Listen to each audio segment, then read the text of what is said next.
Conheço, eu fui, acho que Tô em Arujá aqui, conhece? eu fui umas 5 vezes aí em casamentos aí, Cleison. É um lugar bonito aí, gostoso Arujá, né? Ixi, é sítio? Sítio, eu fui em casamentos, verdade. Não, lugar bom. Lugar Gostoso, bom. aí é gostoso, é Então, bom. doutor, boa tarde. Boa tarde, viu? Você ganhou mais que um professor, ganhou um amigo Oi, tá me aqui. ouvindo? Tô te ouvindo bem. Mais que um professor, você ganhou um amigo, tô à disposição, viu? Conta comigo, tá Ah, bom? acompanhava, acho que a maioria, né, do pessoal que consulta o doutor acompanha o doutor no YouTube, né? É de grande utilidade pública, né?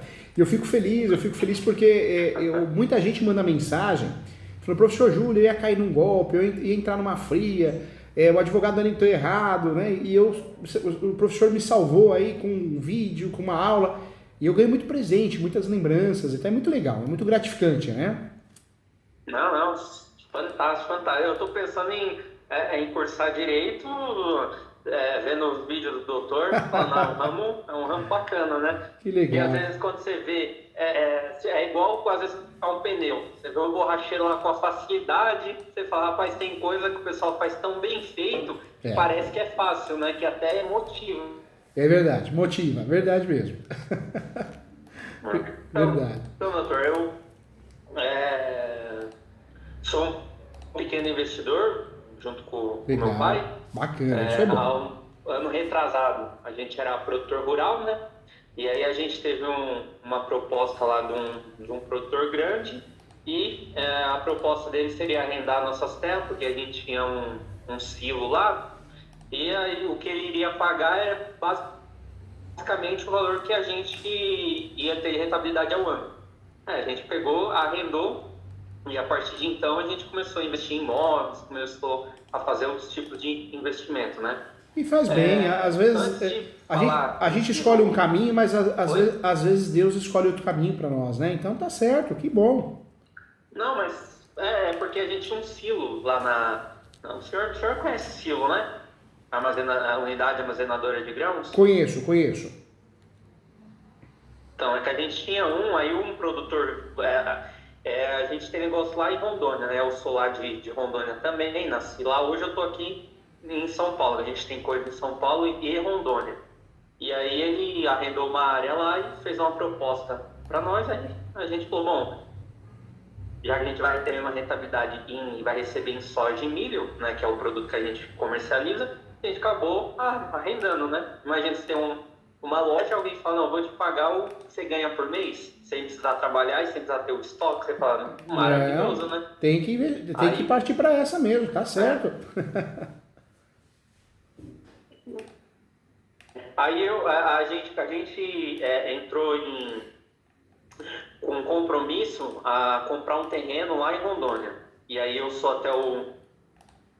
Mas aí eu tenho umas dúvidas aqui, aí Conta, eu gostaria se doutor, a gente pudesse conversar antes, conta, aí conta depois eu comigo, viu? já entro Conta comigo sim. na, na, É, na inve- ação em si, né? investir em imóveis é Ah, um ótimo negócio, é, seja imóvel urbano, eu vi rural, já né? uhum. Eu já vi o doutor falando a questão de fungibilidade nas ações possessórias. Nas ações petitórias, a gente também consegue a fungibilidade, porque na reivindicatória para emissão, os requisitos são diferentes, né? Na reivindicatória, eu tenho a posse injusta, precariedade, violência e clandestinidade, não é isso? E eu tenho que também comprovar a data do esbulho, né? Na emissão, são outros requisitos. Eu não tenho a individualização da coisa. E aí, aplica fungibilidade ou não? Na verdade, a fungibilidade nas possessórias, entre elas, aplica-se. Então, nós temos 3 possessórias: reintegração de posse, manutenção e interdito proibitório. A reintegração de posse, eu quero a retomada da posse com base na posse que eu tenho, ou tive. Eu quero a retomada total da posse.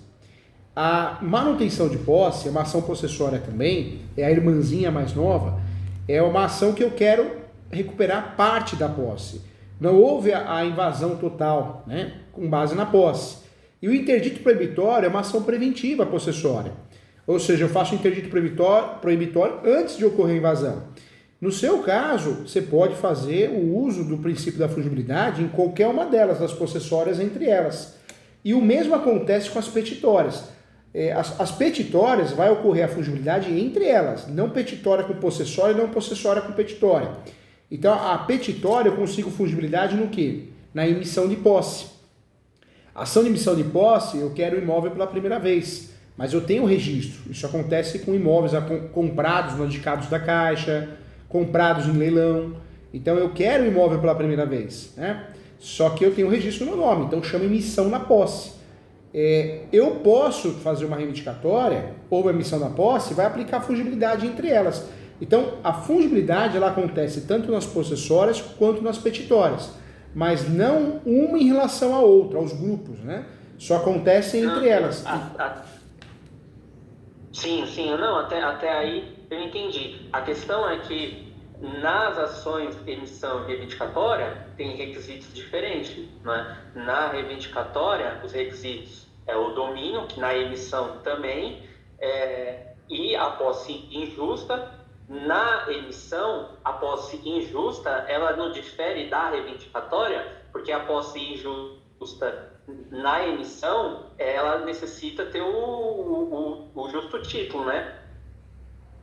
Sempre na petitória eu vou ter o requisito... Vamos mudar de locação de comodado? Sempre na petitória eu sempre vou ter o que cumprir o requisito da propriedade, né? Não dá para fugir. Na possessória não, né? A possessória eu tenho que provar a posse. Na verdade, eu sempre falo, as possessórias, né, são ações traiçoeiras. Quando dá para fugir delas, tem que fugir. Porque a ação possessória ela é demorada, é cansativa e é uma bomba que pode explodir na sua mão, né? Eu já vi de tudo em relação à possessória. Já vi gente ganhar a possessória sem nunca ter tido a posse, né? Sim. Eu tenho uma propriedade escriturada e aí eu entro com uma possessória e essa possessória ela é julgada no mérito improcedente. Eu posso depois ajuizar uma reivindicatória? O problema é que quando o advogada ele acaba distribuindo a ação errada, ou seja, ele distribui uma possessória quando era para ter feito uma petitória, ou vice-versa, o problema é que nós temos o quê? Julgados do STJ que deixam claro que enquanto existe uma possessória eu não posso propor uma petitória e vice-versa. Então você acaba ficando amarrado até o fim daquela ação, até o fim do decurso daquela ação, entendeu? Não, mas o transcorrer da ação tira a posse mansa passiva? Não tira.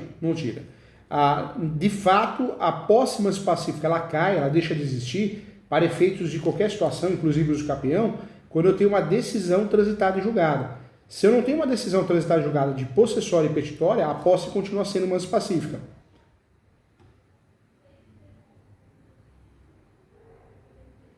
Entendi. E eu achei que seria só... Porque assim, agora eu vou falar com o doutor. Essa área é uma área na cidade, lá em Rondônia, que a gente firmou um compromisso de compra.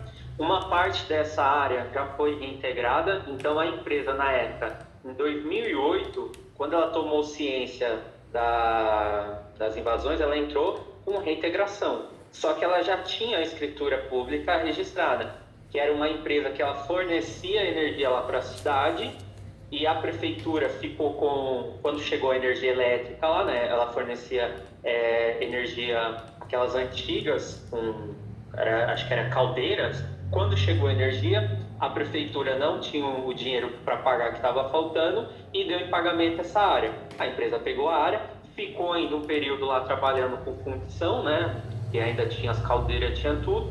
Depois não conseguiu dar continuidade, porque ela tinha um faturamento relevante com a prefeitura. Quando encerrou, ela teve as atividades paralisadas.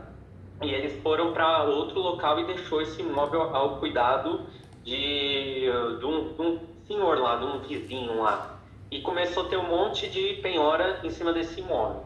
E aí a família, né, a empresa na época falou, não, vou então resolver todas essas penhoras que era trabalhista, quando liquidar tudo eu vou vender a área.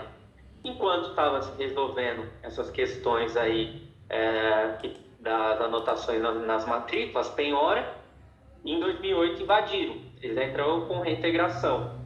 Já começou errado, né? Se tinha a escritura. Durante o percurso, né, na primeira audiência que teve, eles conseguiram fazer um contrato de comodato. Então, os invasores passou a ter justo título. Porém, eles não especificaram o tamanho, porque é uma área lá de 200 mil metros quadrados, 100 mil metros quadrados é a área lá Agora, de APP e tem 100 mil. Um ponto importante, viu?